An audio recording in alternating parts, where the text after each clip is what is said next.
Please note, The Phantom Lover was published in 1921 and may contain period-typical racism, sexism, or other disquieting content.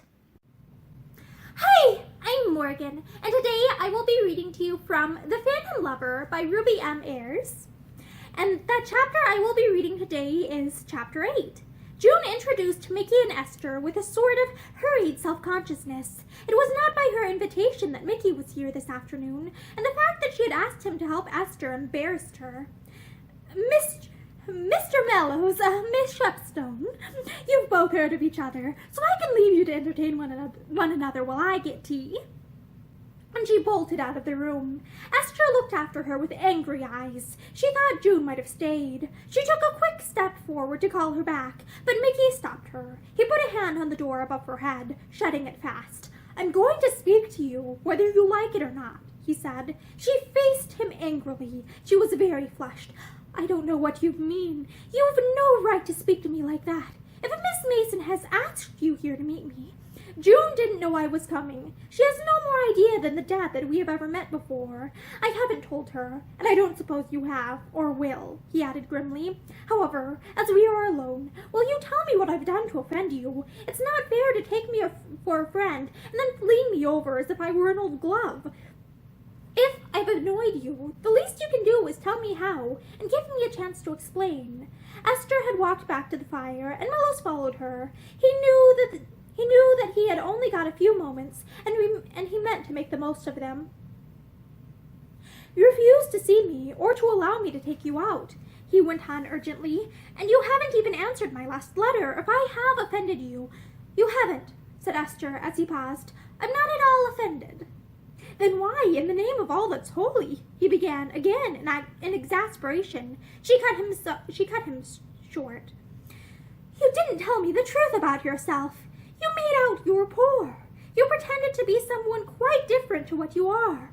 You have a perfect right to, I suppose, if you wish, but I hate being deceived and treated like that. I suppose you think anything is good enough for me. Perhaps it is, but Mickey brought his fist down with a bang on the back of the armchair. I give you my word of honor, Miss Shepstone, that what I said was only because it seemed the best way to make you trust me. I had absolutely no other reason for pretending to be anything but what I am. I know you'd have gone off at a tangent if I'd said I was unfortunate enough to be rich, I know. She shrugged her shoulders. You didn't even write to me from your real address. You just put a number. She broke into an angry little laugh. I suppose you thought I shouldn't understand that a number can also be an expensive flat. Mickey turned pale with anger.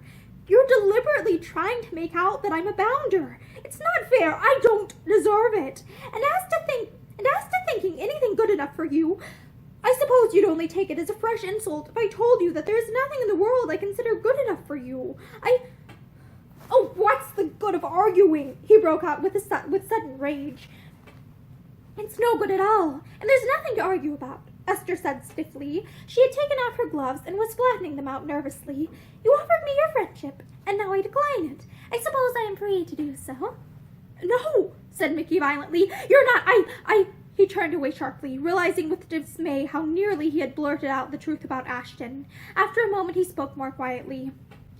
It is pure chance that brought me here. I have known June Mason for years. We are old friends. She has no idea that I have ever seen you before, but I will tell her this moment if you wish it. She raised passionate eyes to his face. I will never forgive you as long as I live if you dare to, she said stormily. Mickey frowned till his brows nearly met above his kind eyes. Whatever I say or offer to do is wrong, of course, he said savagely. If I had not offered to tell her, you would probably have said that I was ashamed of knowing you. Oh, good heavens! Whatever have I said now? He added as he saw the hot blood rush to her face. He went over to her and tried to take her hand. Do forgive me. I beg of you to forgive me. I'm a clumsy idiot. But you don't know how hurt I felt about being turned down in this way. It's absurd to feel hurt. I haven't turned you down. I wish you wouldn't keep saying that I have. Why, I hardly know you, she added with a little angry laugh. Mickey turned away. He stood staring down into the fire. Neither of them spoke again till June returned. She carried a tray of cakes and hot toast. She set it down with a thump on the round table by the fire. "I coaxed it out of Mrs. Elders," she explained breathlessly. "I generally keep some cake up here for myself, but I haven't got a bit today. Esther, fetch the cloth, there's a dear. And Mickey, you put the kettle on. I have filled it." She bustled about, talking the whole time. If she noticed the constraint between the other two, she said nothing till tea was ready, and she sat down amongst the mauve cushions with a breathless sigh. "Now we're going to be cozy. Well, and how have you two been getting on? Mickey, I've told Esther so much about you. She's sick to death of the sound of your name." "I never said so," Esther protested quickly. "Have some cake," Mickey said. He deposited a slice on June's plate and adroitly changed the subject. He was furiously angry. He had not believed that Esther had it in her to turn on him as she had done. But the more she snubbed him, the more determined he was not to be snubbed. As he sat there stirring his tea and listening to June's chatter, he was watching Esther all the time. She had taken off her coat now. He wondered if it was the coat his money had bought her. It was not half good enough, anyway. He thought of the furs and expensive gloves which Mary Delland wore, and he longed to be able to give some to this girl, who sat there with such angry defiance in her eyes. He realized that this pride of hers was going to be the hardest barrier of all between them. She could not forgive him because he was a rich man and had pretended to be poor. She could not forget that he had paid for her dinner and a saucer of milk for the cat. He looked down to where Charlie sat blinking in the firelight, and a little smile crossed his face. He wondered if perhaps some day soon she would offer to repay him for that night, if she would insist on doing so, as she had insisted on paying her share of everything with June. "More tea?" June demanded across the table, and Mickey said, "Oh, yes, thanks," hurriedly. As long as the meal was unfinished, Esther would have to stay in the room, he thought. She could not very well leave before. But in this he was mistaken, for Esther put her cup down almost at once and looked at June.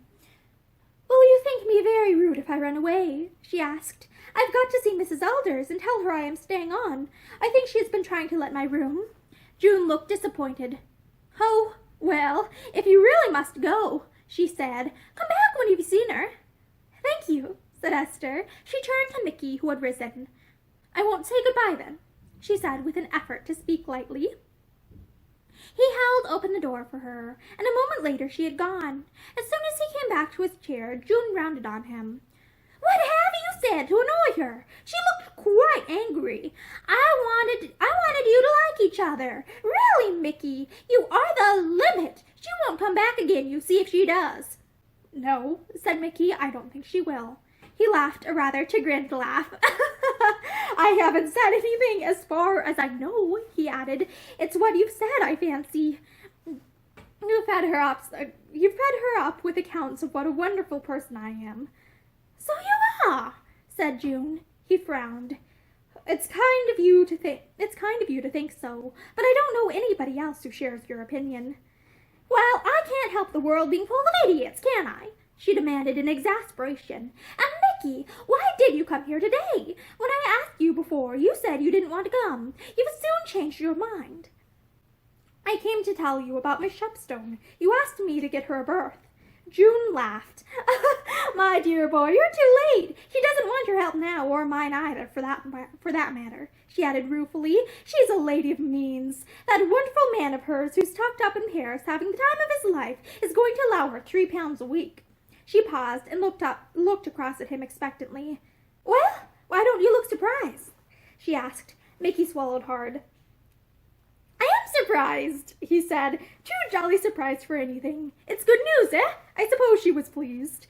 "Of course she was. She's staying on now and is going to share my room. She had a qualm just for a moment as to whether she ought to take the money, but I soon put her mind at ease. 'Take all you can get, my dear,' I said. After all, I dare say if the man's giving her £3, he could afford to give her about double that. Men are not particularly generous from what I know of them. Except you, Mickey." Mickey got red. "But £3 a week is enough to live on? Don't you think it is?" he asked with a touch of anxiety in his voice. It's enough to live here on, June admitted, but it's not great wealth. Still, she's going to get a berth as well, so perhaps, after all, the one you've heard of will suit her. What is it? Mickey was stooping, patting Charlie's head. It's in an office, he said after a moment. His voice sounded a little uncertain. I don't think it would really suit her, though, now I've seen her, he hastened to add. It would be too hard work, late hours, and all the rest of it, don't you know? June looked at his bent head shrewdly. Humph, she said. Perhaps it's just as well this phantom lover of Esther's has turned up trumps, if that's all you'd got to offer her. Phantom lover, said Mickey. His voice sounded as if he were annoyed. Whom are you talking about? Esther's beloved, June said airily. She won't tell me his name, so I call him the phantom lover, because I've got an eerie sort of feeling in my mind about him that he doesn't really exist. What do you think, Mickey? My dear girl, how can I possibly know? June produced some cigarettes. If he were all that she'd like me to believe he is, she said shrewdly, she'd tell me more about him. She certainly got a bit more confidential today, and said that he had a cat for a mother, and a few things like that. She had another letter from him this morning. He's in Paris, on business, so he tells her. She laughed, turning her face for a moment against the mauve cushion. Suddenly she sat upright again. Mickey, I should hate that man if I knew him. Mickey smiled. Another of your instinctive hates, he asked whimsically. She nodded. I know you don't believe in them, but don't I? Said Mickey thoughtfully. I'm not sure. He looked at his watch. Well, I must be trotting. There's nothing else I can do for you, I suppose. No more waifs who want billets? You're laughing at me. I'm not. I never laugh at you. He laid his hand on her shoulder for a moment. Don't bother to get up. You look so comfortable. Goodbye. Goodbye. And Mickey, don't make up your mind not to like Esther just because of this afternoon. My dear, I never thought of such a thing, he protested lamely. June snuggled more cozily into the cushions.